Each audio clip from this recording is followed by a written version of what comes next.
California just did something outright scary for every truck owner in America, whether you live there or not. And I need about 90 seconds to show you why. Because the headline you saw, well, it was wrong. Every headline is screaming the same thing right now. California banned tires. That's not it. The truth is far worse. Here's what actually happened. An unelected commission in Sacramento voted to make it illegal for a tire shop, a dealership, or an online retailer to sell you certain replacement tires. Not illegal to own them, not illegal to drive on them, illegal to sell them to you. And right there, that's the whole trick. You're going to watch California run this exact play over and over again once you see it. They never come to your driveway and take your stuff. That looks bad, right? That for sure makes the news, which they don't want. Instead, they go to the people they can control, the licensed shop, the dealer, the guy with a storefront and a license to lose. And they tell him, you can't sell that anymore.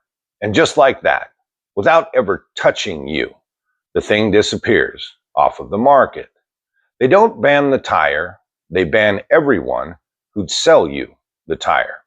Same result, way cleaner hands. So, today we pull this thing apart. What is really going on here? Who really gets squeezed? And it's probably you. And why that starts in California, but it never, ever stays in California. So, grab your coffee. This one matters.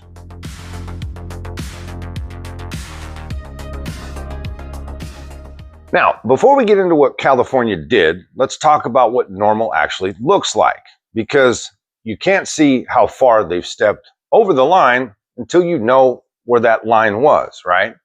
In just about every state in the country, the rule on tires is simple. It's your truck, it's your property. You paid for it.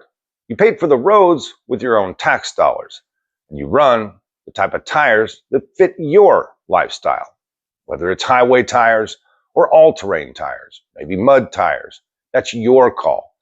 There's really only one tire rule most states have ever bothered with, and that's studded snow tires, the ones with the little metal spikes. About a dozen states ban them outright. Around 30 let you run them in the winter only, mainly. And here's the part I want you to catch. Why do they regulate those? To protect the roads. Metal studs chew up pavement that taxpayers pay for. That's it. Every tire rule in America up till now was about protecting the road from the tire. Nobody, not one state, ever told you your tire wasn't efficient enough until now, because that's exactly what this really is. And I'm not editorializing when I say California is the only one to do this. The state is bragging about it. Their own press release called it, quote, the nation's first replacement tire efficiency standard. First in the country. So think of this video as the first of a series I'll keep coming back to.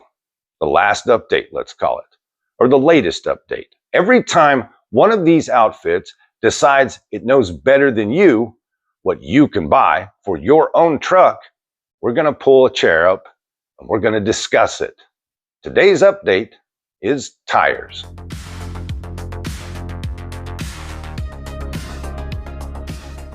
Now let's get these facts dead straight here. This is where most people lose the argument.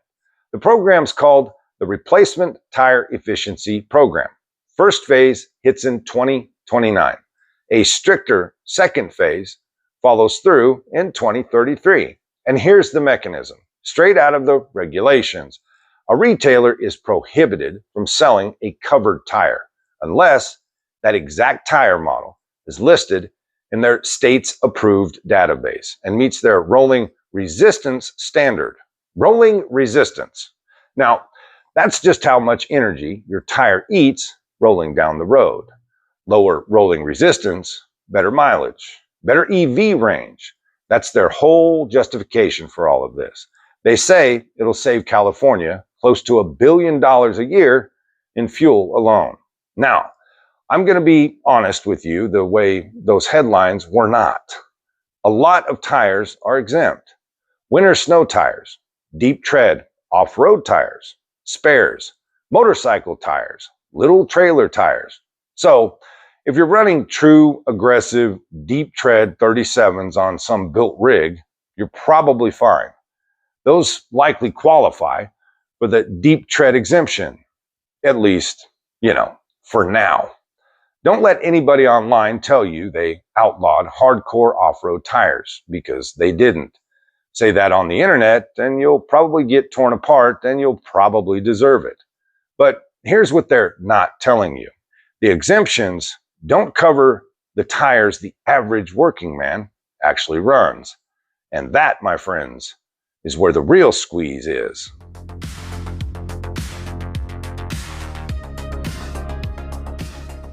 So who exactly is taking this on the chin? Not the guy with the trailer queen rock crawler on 40s, and certainly not the lady in the Camry. She'll never notice a thing. It's the man in the middle, of course. It's you. It's the working truck owner running a good set of load range E all-terrains, the Wildpeaks, the KO2s, the Duratracs, the everyday all-terrain that ride on half the working trucks in this country. Because here's the catch buried in the fine print. A tire marketed as all-weather or all-terrain is not automatically exempt.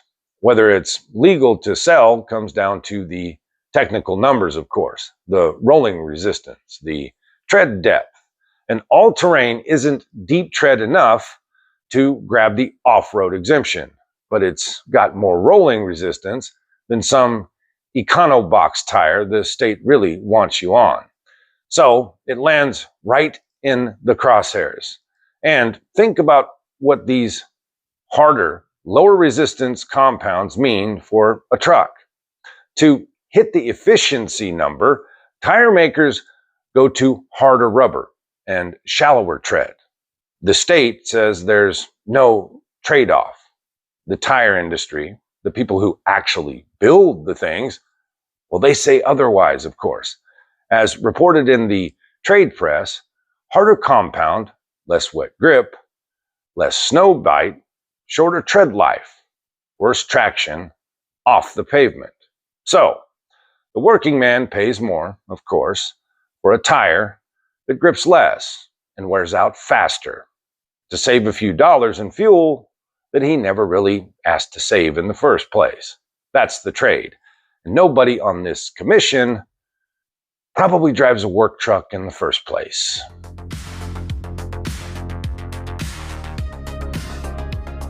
Now, some of you are probably already yelling at the screen, "Hey, dumbass, I'll just drive down to Nevada and I'll buy my tires there." Well, they thought of that. The rule doesn't just cover the shop on the corner, fellas. The regulation reaches internet, mail order, and telephone sales when the tires are intended for the use in California. So, ordering a non-compliant set online from out of state, they wrote that language to close that door as well. Now, let me paint you a picture of how stupid this gets in the real world. Say you do it anyways. You run down to Reno, you buy a proper set of load range E all-terrain tires, you bring them home. Perfectly legal to own and drive, right? Good on you. 6 months later, for some damn reason, you're rolling through downtown LA and you catch one of California's world-famous potholes and bang, blowout. Sidewall is smoked, tires destroyed, not repairable. You need one tire to match the 3 good ones still on that rig. So you limp into the nearest tire shop or maybe a Walmart. Doesn't matter where. They're all under the same rule. And the counter guy looks it up and says, "Sorry, not sorry. I'm not allowed to sell you that one." Because if he does, he loses his damn license. So now what? You're going to run 3 matching all-terrains and 1 mismatched, low-grip, compliant tire the state will let you buy on a 4-wheel drive truck? where mismatching grip and rolling diameter can bind your drivetrain and fight with your traction control as well? Or do you limp that thing, cattywampus, a spare on the corner, 4 hours back across the state line, just to get the tire you already own 3 of? Now, am I telling you that will happen to you? No. The rule's not even live till 2029. I'm telling you, it's the kind of mess that happens when people who've never turned a wrench or drove a truck write the rules for the people who do. And something tells me they probably won't allow anyone to put that 5th tire you bought ahead of this ordeal to mount on your rim either. Just saying.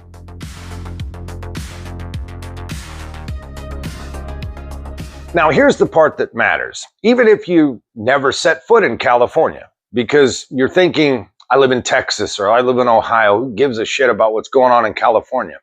Well, you'd better care. There's a thing in the Clean Air Act. California gets a special federal waiver that lets it write its own vehicle rules, tougher than the nation's ones by far. Nobody else gets that, at least not for now, just California. And here's the kicker that really concerns me. Once California writes a rule, other states are allowed to adopt that rule, word for word, without doing any of the footwork to get it passed. They're called Section 177 states. And right now, 17 of them have already adopted California's vehicle rules, 100% of them. 17 states, letting an agency in Sacramento, California, write the laws for them in Texas or Ohio. And notice, I'm not saying red state or blue state.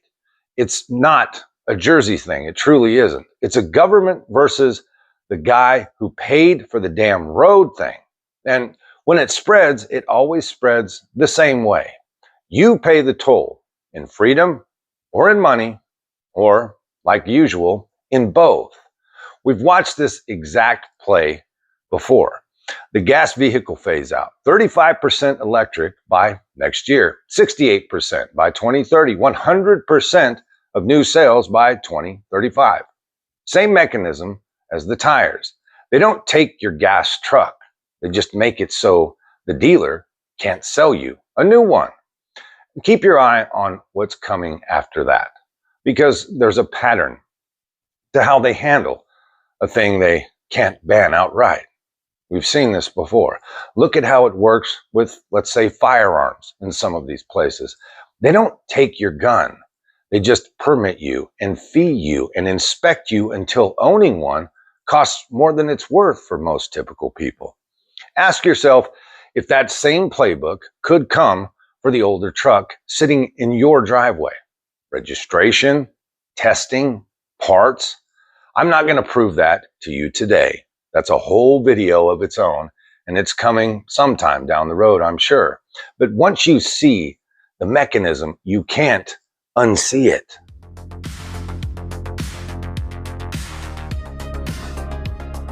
Now, before you write this off as a done deal, here's the part that gives me a little bit of hope, and it's honest truth. This is being fought right now. That special California waiver, the one that's lets them do all this, Congress has already moved to strip it. Some of the states that adopted these rules are backing out. It's tied up in court as I speak. There is a real live fight over whether California even gets to keep this power. So it's not settled. It's a battleground. And that's exactly why it matters you understand it now before 2029, when there's still a fight to be had. Because here's what this is really about. It was never really about tires or even trucks. It's about one question. Who decides what a working man is allowed to buy? You or an unelected commission that's never had grease under their fingernails, writing rules that get copied into a third of the country? A tire's a really small thing. That's what makes it perfect. Nobody riots over tires, but the precedent isn't small. The precedent is that they can make anything disappear off the market without ever passing a law you got to vote on, just by leaning on the people who sell it. Tires today, we'll see who's next. And believe me, I'll be watching. This is the first of this update, but probably not the last. You keep your eyes open too. I'm the Highwayman, and I'll see you at the next exit.